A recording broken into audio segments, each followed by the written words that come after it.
A Junts per Sant Vicenç hem estat treballant durant mesos en diferents propostes, en diferents debats, escoltant veïns i veïnes, fent esmorzars, berenars, sopars, acostant-nos a les diferents sensibilitats i escoltant aquestes propostes hem construït un programa que ens permet seguir progressant, permet que Sant Vicenç segueixi treballant per les persones i permet que Sant Vicenç esdevingui un municipi de primera. Això és el que volem i d'aquestes propostes que teniu i podeu consultar en el nostre programa n'hi ha 25 que volem destacar.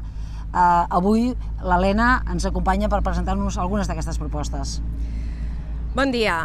Avui us presentarem aquest espai, que ja el coneixeu, que és la zona de Salvador Allende, on habilitarem una zona per practicar l'atletisme.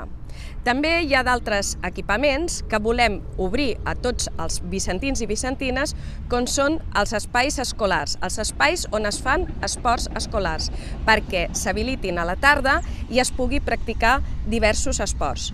Així mateix, la zona de la plaça de la Pau també habilitarem espais per practicar esports. El diumenge 26 de maig, no ho dubteu, Junts per Sant Vicenç és l'oportunitat de construir un futur per tothom.